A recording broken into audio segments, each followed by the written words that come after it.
afternoon, everybody. I'm delighted to welcome Joe Finder back to the store. The first mystery is it Finder or Finder? So we've already answered that question. You want to know? we did Let have me know. we did have a couple of questions, so I always like to put it out. It is Finder. It is. Rhymes with Tinder and Cinder. Right.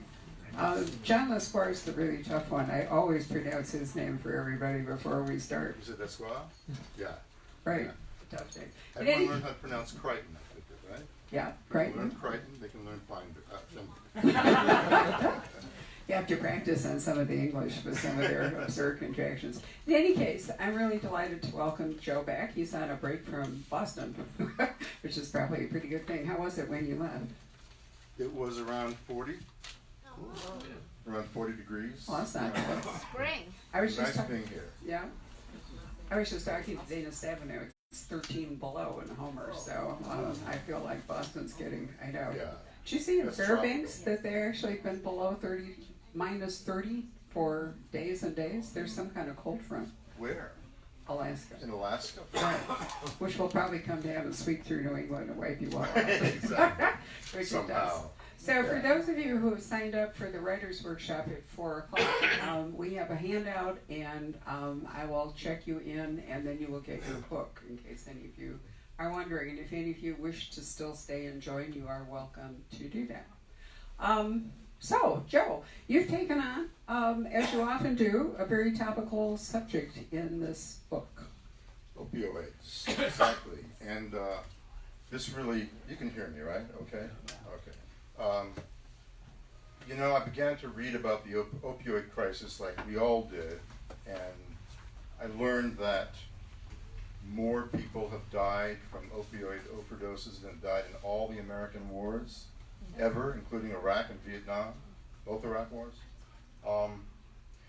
And then I started reading about the companies that sell these drugs and the way they sell them.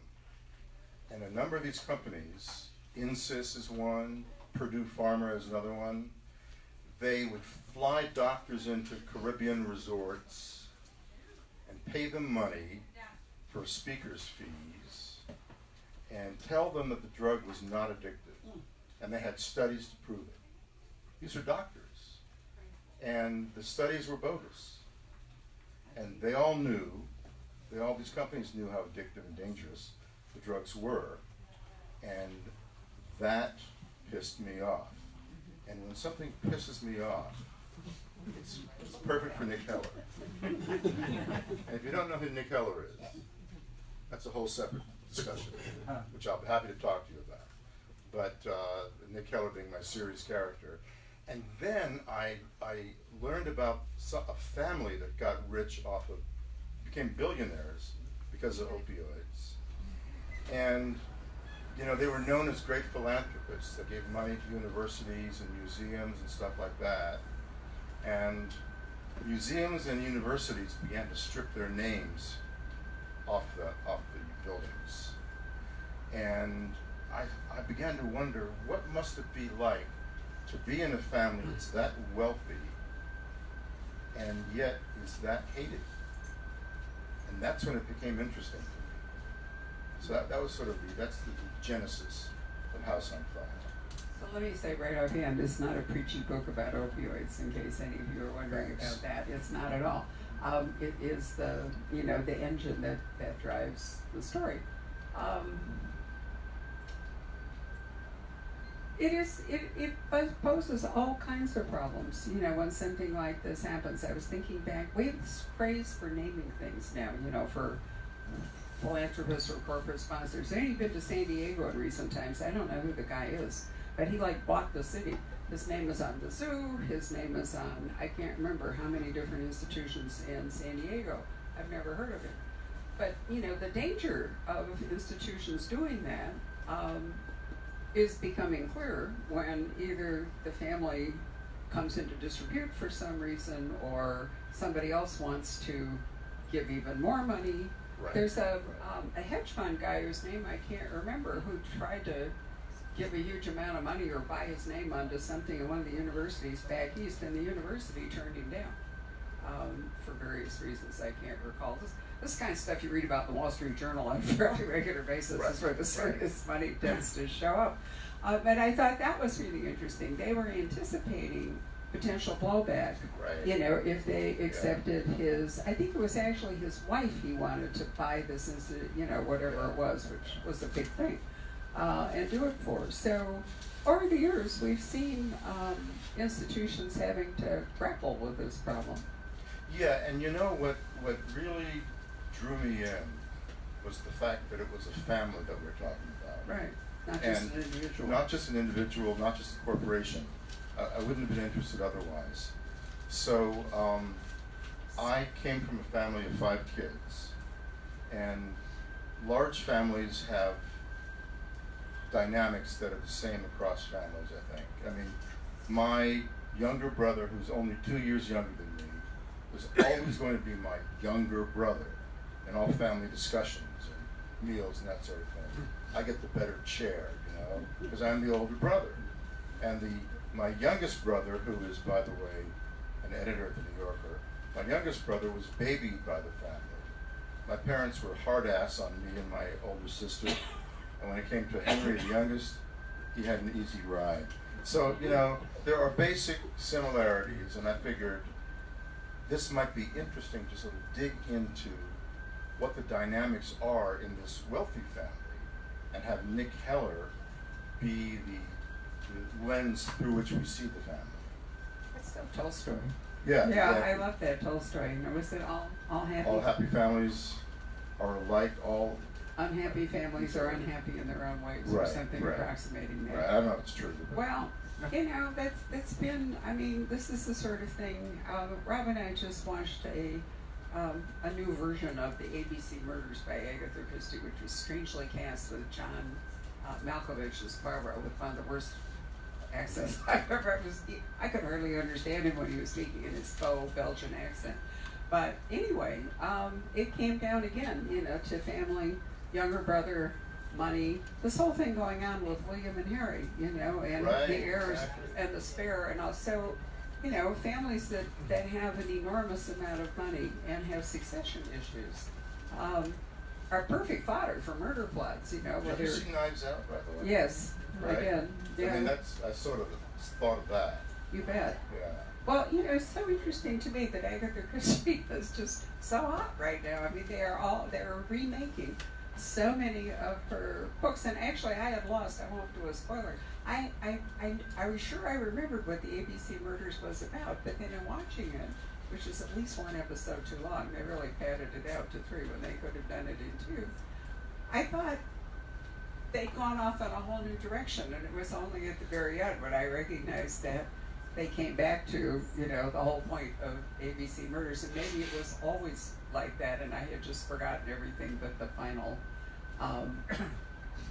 But Knives Out was like that. I just finished reading a book set up in the 10,000 Islands on the St. Lawrence, which is almost like a clone of all of that. A family with lots of money and, siblings with different positions in the family, and the family's losing its money, and they hire somebody to come in and try to resurrect the money. So, The thing I love, though, about Knives Out is that, if you haven't seen it, it's about a very successful mystery writer who's a real asshole, and his kids were sort of fighting about his fortune after his death, and finding out how he died and that sort of thing. And I just, a story about a mystery guy who's sort of difficult character, I should say. You don't know any of those. No, I don't know any of them. We've hardly ever met one of those. No, but it's also Daniel Craig, who's coming back to us with what he claims is his last James Bond movie soon. So it was interesting. Talk about terrible accents too. I thought his Louisiana accent absolutely sucked. Well, we digress. So tell us about Nick Heller, because you're right. He's the guy you send in when you run into this kind of a thing. Yeah. So Nick Heller began as well. I've been here. I've heard from readers for years when I was only doing standalones, saying, when are you going to bring back, Adam or Jason or any of my characters? And the thing is about these standalones, I take a character and I turn his or her life upside down. And to put them through that in a series of book after book after book would be sadistic. Well, you were really cruel to the judge, right? Yeah. Have you read, Joe's last book what's the last one with the judge, right? That's right. The woman, really gutsy woman, and then the one before. I love the cover. That was the one that had that really fascinating cover with like blocks or something of color on the front. I can't remember, but that too wasn't it a standalone? What was the one before that? Anyone remember? I should know these things, right? Well, if you don't, It says it in the book. Right. I'll just look it up. Right, here we go. It's my 16th book, so you know I lose It track. was called The Switch. The Switch, right. Right. Yep. And before that, so Nick Heller, according to this, has appeared in Vanished, Buried Secrets, and Guilty Minds, and Right. now House on Fire. Right, this is number 4, the fourth in the Nick Heller And then you series. have 12 standalones. Right. That's So, but your point is a good one. A, it would be cruel, but B, also, don't you think that in a standalone, when the story is done, it's done? Yeah, they're different kind of stories too. Right. And when you're basically a series character is an investigator, always one way or another. And I didn't write my standalone characters as investigators. So with Nick Heller, when I got all these emails, I finally decided to create a character who could basically be in book after book in the long run and have sort of an intriguing backstory that I bring out in dribs and drabs. But I know all the backstory. I've got a Bible, a Nick Heller Bible I've written. And so I was pretty methodical about the way I thought about Nick Heller. But the main thing about him is, for me, is I love writing, I love being in his head. I love his voice. I love sort of Nick's attitude. He's sort of a contrarian. You know, he thinks something, he doesn't say what he thinks all the time, because what he thinks is sharp.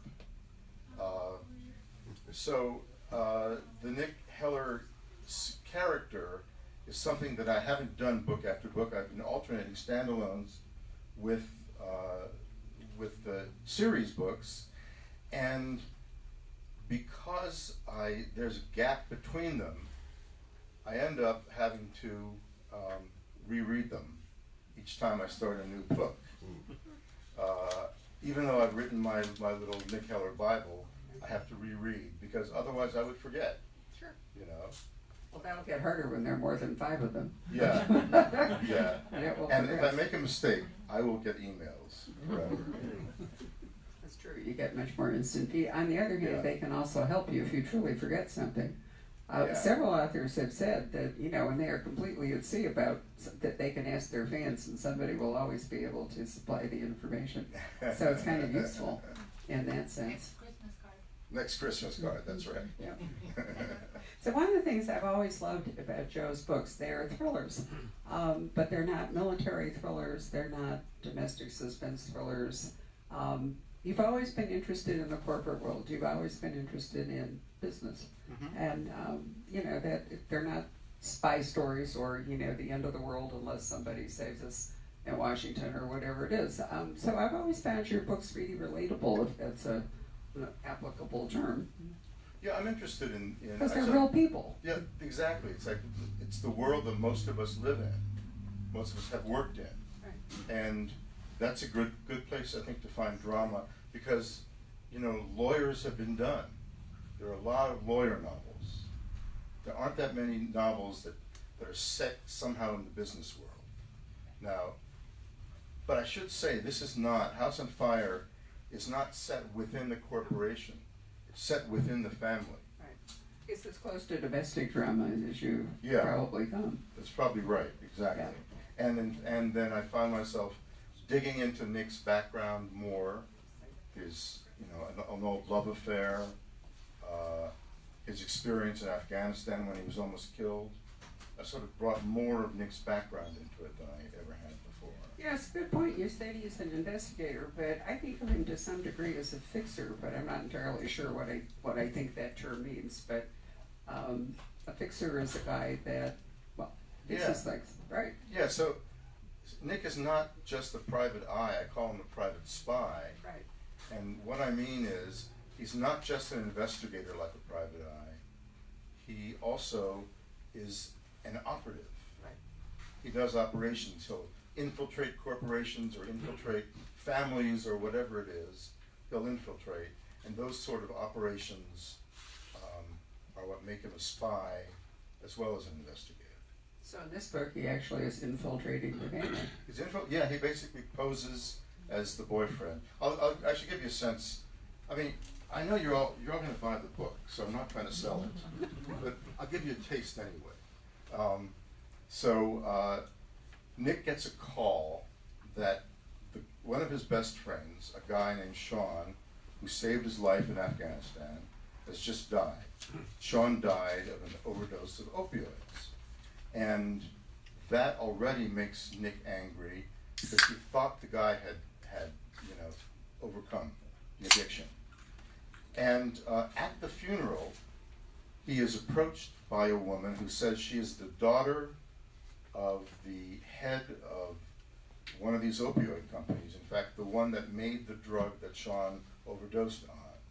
And she's a daughter of the patriarch of this family. And she wants Nick to dig up a secret that will bring down the company and the family. She's a rebel. And Nick cannot say yes fast enough. Right. So that's sort of, I won't go beyond that, but basically, of course, this being a Joe Finder novel, things don't turn out the way you expect them to turn out, and there are twists and things like that. Well, I thought it was good that you gave him a personal stake. You know, he wasn't just taking some money or doing something for somebody else. He really felt he owed his dead friend. Right. He has a personal stake. He's got a couple of personal stakes as the book goes along. He sort of is driven more and more. But it is a pretty straight-ahead adventure story, I think. Right, so this is one in which what he needs to fix was brought to him. In your standalones, very often the instigating incident, whatever it is just sort of, it is not something that the protagonist does on purpose, but kind of randomly happens. To her. Right, I mean, now the judge in the last book, this isn't a spoiler because it's right at the beginning, didn't have to sleep with a guy in Chicago while she was, on a judicial meeting or something. But that's the sort of thing that lots of people do. It wasn't like she, robbed a bank or carved up a baby or something terrible. She had sex with some guy while she was drunk and out of town, and then goes from there. And I'm trying to remember in the Switch, was that the one with the briefcase? Yeah. His computer is switched. Right. At the airport. Right, which again, it wasn't his fault. Right. So you like to pitch people, ordinary kind of people, into extraordinary situations, but they didn't do anything extraordinary to get there. Right. Exactly right. Which is, I think, really different than a lot of thrillers where you have Reacher, he gets off the bus and he sees, and he leaps in. Reacher goes looking for trouble. Right? Yes. Well, we've had quite a lot of discussion about missions, and characters in long series really need a mission, and they have to have a set of skills in order to do that. Right. And increasingly, these are ex-military guys rather than private eyes. Isn't that interesting? That's true. It is true. Yeah, I've been thinking about it because I've had a whole series of them here at the store. Yeah. And, I mean, that's our discussion every night, right? Yeah. I mean, Spencer was ex-military. Was Travis McGee ex-military? Does anyone remember? Well, that's a good question. I don't think so. But Doc Ford, Randy Wayne White's guy, is ex-military. Yeah. Reacher's ex-military. Right. His brother Andrew, now to be known as Andrew Child. His new guy, Paul McGrath, is ex-military. Nick Petrie is, Peter Ash is ex-military. Chad Dundas, who was here Thursday night with a terrific book, The Blaze, his guy is ex-military who suffered, he doesn't have PTSD, he has a brain injury, so he has no memories. T. Jefferson Parker, Roland Ford, he's ex-military. You know, it just goes Leave it on to and Barbara, on. she knows all this stuff. Well, suppose they come here and talk to me about it. I'm trying to remember. Was Nate Romanowski? Because CJ will be here soon with Nate. Is he ex-military? I'll have to look it up. And he's the sniper par excellence. But I'm trying. Most of these guys who turn out to be snipers or have these skills, they had to learn them somewhere. And since there's not too many boot campers, summer camp for snipers, they usually wind up learning it in the military. Yeah, it's just much more useful if your character has a set of skills. Right. So the other one, of course, is the computer geek. The other one is your resident hacker. Right. So that I think creates an interesting. And Nick is not a computer guy, so he's got a woman named Dorothy who does computer stuff for him, and he'll hire people to do it. Right. To sort of dig up information. I find a lot of the computer stuff a little complicated. I try to make it as simple as possible for the reader and for myself, so I can understand. Sure. But Hawk was wonderful, Bubba, and all, Right. but those guys are muscle guys. Joe, Elvis, not Elvis, but Joe Pike. They were basically muscle guys, and now that's given way to the computer guy. So books are reflecting technology and what's going on. Yeah. I think in society in all kinds of interesting ways. And changes. That's right. They do, right? So what's Nick's backstory? Did he serve, or how did he become a fixer? Yeah. So Nick. The parts you can tell us. Yeah. You're saving some. Right. I am right. So Nick basically dropped out of college to enlist in the Iraq War, and joined Special Forces, and was in Iraq and Afghanistan. And in Afghanistan, he is almost killed, and we learn about that in House on Fire. Then he came back to Washington, where he became an intelligence agent, an agent for the DoD, for the Defense Department. After that, Nick went private and moved to Boston, and decided to sort of do what he'd been doing for the government on his own for other people. So he's sort of a private spy for hire at this point. When Joe was here with the last Nick Heller, he sent us a little handbook, or what's it, Nick's notebook? Yeah, I guess. That he carries, journal. or his field journal. Thank Right. you. I couldn't think of the name. So some of you may have that if you were here for that book. And so is he a little bit old school still? He actually takes notes in his little notebook? Or? Yeah. You don't see him. I think he's got an iPhone in this one, though. I did bring him up to the 21st century. But he doesn't do stuff on the computer. That's not for him. He'll take notes on a piece of papers. He's old school. Which makes him great. Right. Well, that's probably all we can really say about House on Fire. I assume you're working on a new book, because you always are. I always am, yeah. I'm working on a standalone right now. Oh, okay. So Nick is getting a little rest again. Little rest, yeah. I've sort of figured out the Nick after this one. So that's interesting. You're going to go back and forth. Do you find that it brings you more energy? I don't know why this table's rocking like this. It's making me nervous. Does it bring more energy to writing the Nicks when you come from a standalone, and then vice versa? Yeah, I mean, I don't know if it's good marketing to alternate. I have no idea, but I know that it's good for me as a writer. It's sort of it keeps me from getting burned out. I can't blame Lee Child for being burned out after how many 20-some books. It's tough to write a book a year with the same character, and so basically when I come back to the Nick Heller after doing the standalone, it's like going home.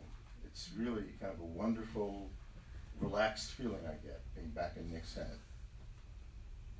Well, the other thing, or one of the reasons I think it's really good to have authors who do that, is there are stories that just don't fit your series character after you've written them. You've given them so much baggage, so to speak, that there are stories that come along that A, they can't do because of who they are, or B, it just doesn't fit a series. It's a book where you want to blow up everybody's life and leave it blown up. Right. So it does give you a chance to do different kinds of stories. Yeah. That's right. Which I think is great. How long have you been writing, Joe? 30 years, Wow. somehow. I have no idea. And how did you get into this dazzling profession?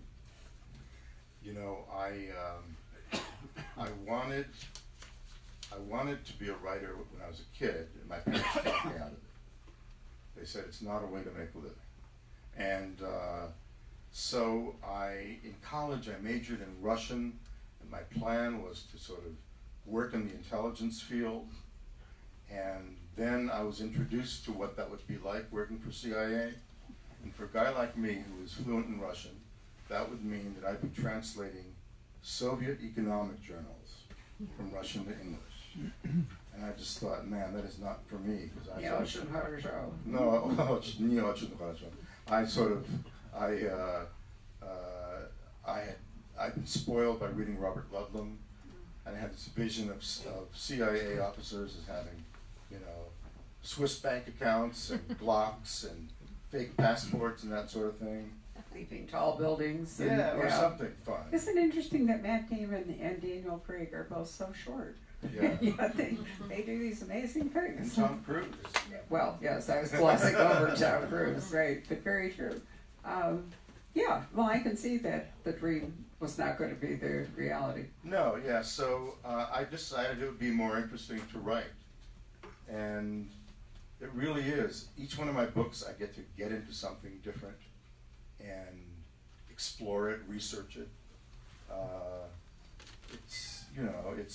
Writing's a tough gig in a lot of ways, but, and writing a novel, by the way, is a hell of a lot harder than writing a movie. Just want to say that, you know, or writing a TV series, TV show. But it's also pretty exciting. We had a discussion with a screenwriter the other night, Chris Howdy, whom you've probably run across, Deep State. That's an ex-military female, which I think was really fascinating. But we were talking about, you know, the fact that a screenplay is so spare, and really the camera and the actor fill in a lot of stuff. But if you're writing a novel, you don't have the benefit of the visuals or the interpretations, so you have to spoil that.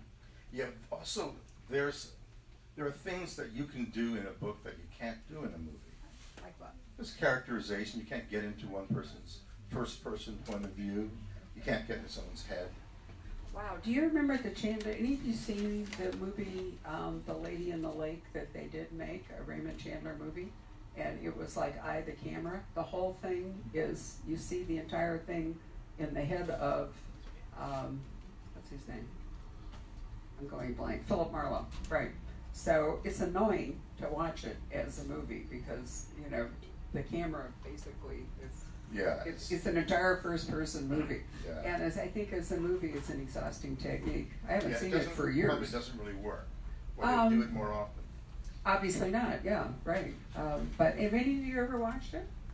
Well, I'm sure you could rent it, but it's called The Lady in the Lake.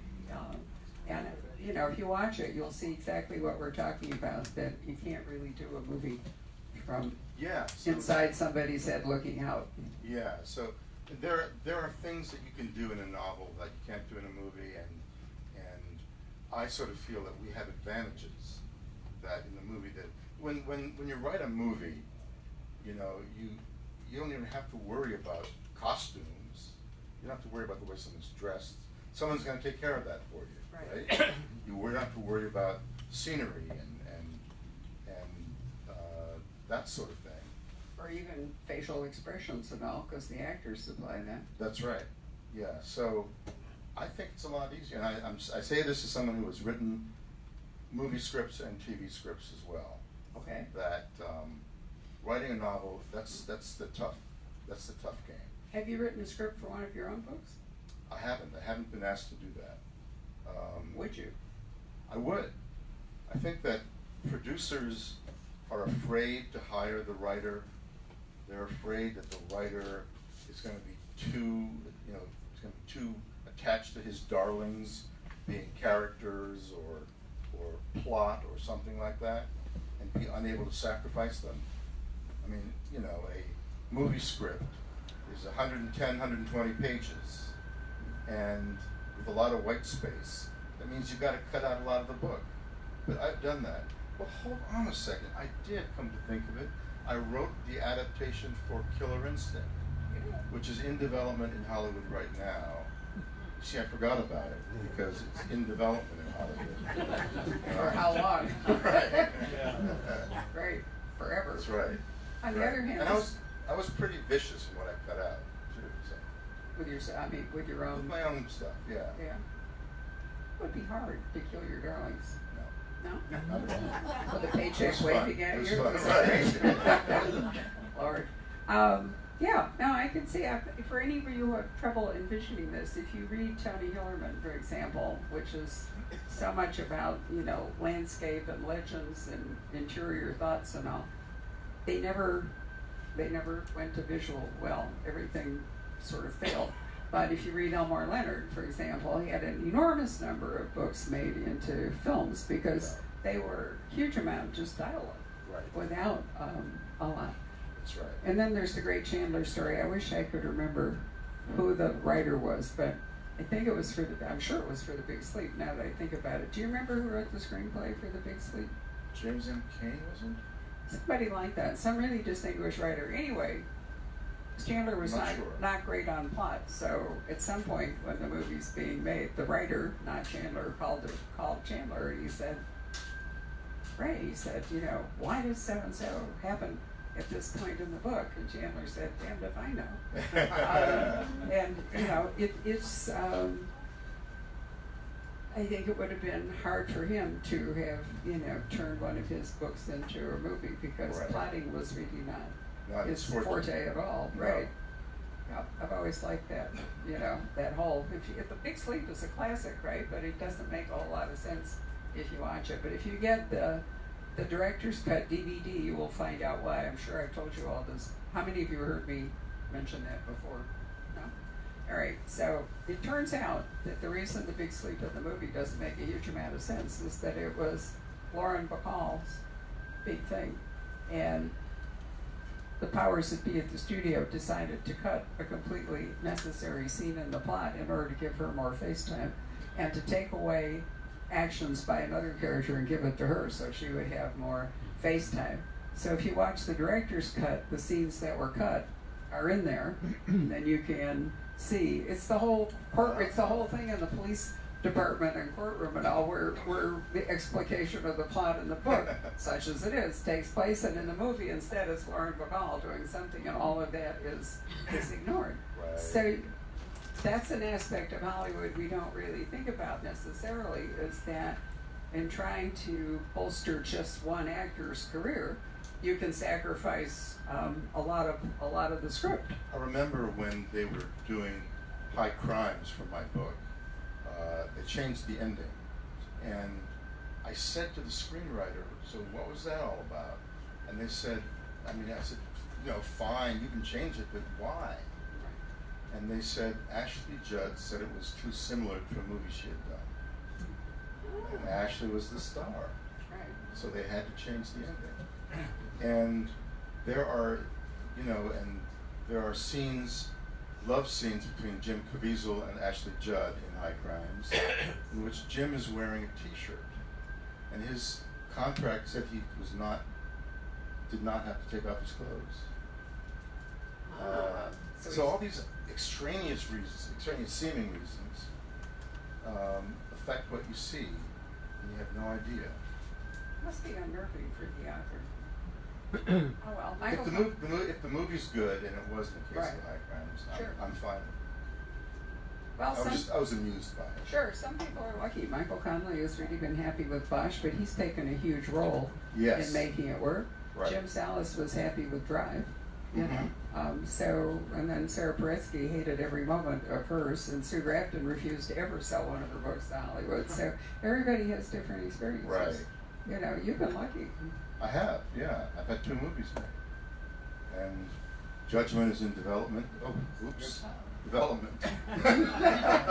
Oops again, right. They told me, I just got an email from them saying, exciting news coming. Whoa. And I'll believe it when I see it.